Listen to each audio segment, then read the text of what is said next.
At the time, nothing seemed connected. Everyone had their own thoughts and concerns. Yet in a quiet town, one small thing was about to touch many lives. Sit with me for a moment and let me tell you a story. Life continued its course, and I learned in quiet spaces between moments. Once upon a time, there was a small seaside town with a close-knit community that had lived together peacefully for many years. Almost everyone in this town knew each other. Few strangers came from outside, but passing trade ships would sometimes stop by briefly. After taking care of their business, they would leave again. One day, a young girl named Mary arrived in the quiet, peaceful town. She planned to stay a while and explore the nearby bays. However, the woman who ran the guest house was in a bad mood that day and ignored the young girl. After trying for a while to convince the owner, Mary left and sat in a corner. She started thinking about why the woman was so unhappy and what kind of trouble she might be having in such a small town. While the young girl sat there thinking, let's turn to the guest house owner. She was unhappy because she had asked the local plumber to fix a water pipe in the guest house that day.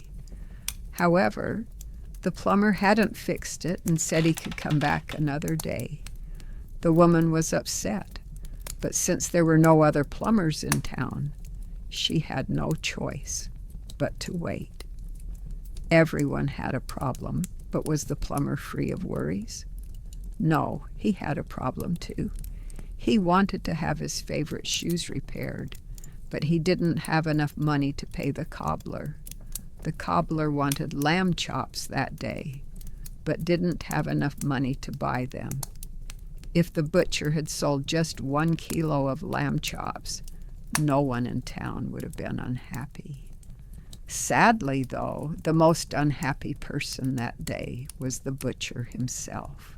The butcher proposed to the girl he had loved for years. She said, "If you find me a coconut by this evening, I'll marry you." The butcher had never left the small town where he lived, and he didn't even know what a coconut was. He knew that finding one was impossible. However, there was a kind-hearted old man living in the town. No matter the situation, he helped everyone without expecting anything in return. Everyone in town had benefited from his kindness. Even sailors who occasionally stopped by had experienced it. A captain who had visited before came back again. He often complained that he traveled for months at a time without seeing land because he was always at sea. The old man thought giving him a small potted carnation would comfort him at sea, and that caring for soil and a plant would ease his longing for land.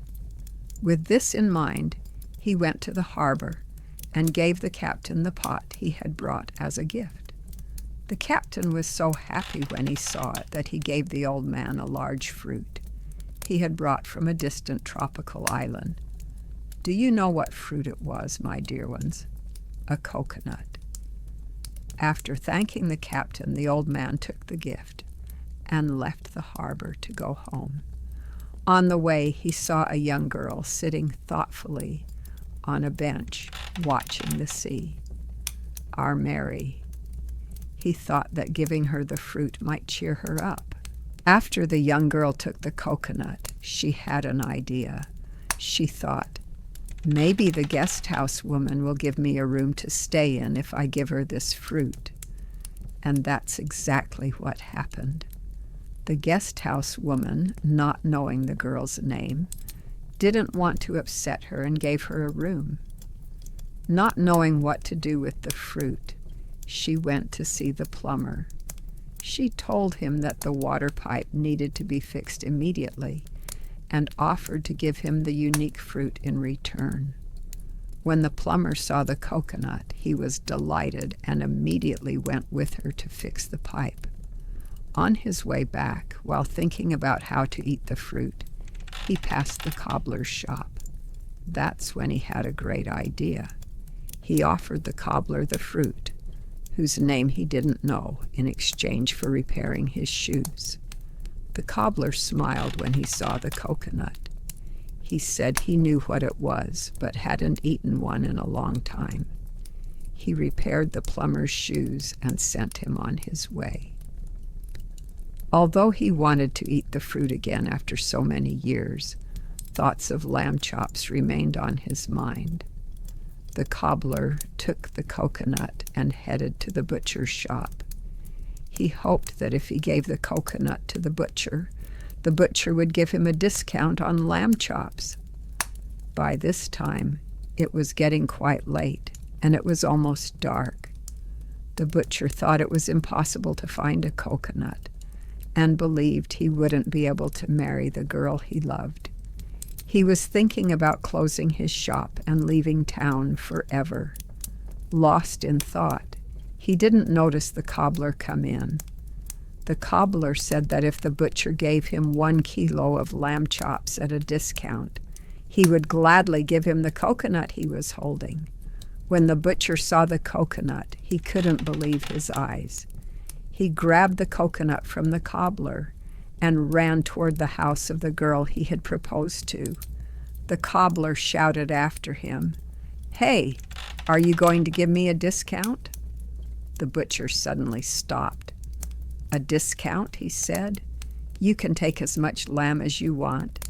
So, my dear ones, as you listen to this story today, did you ever stop to wonder whose place you were in?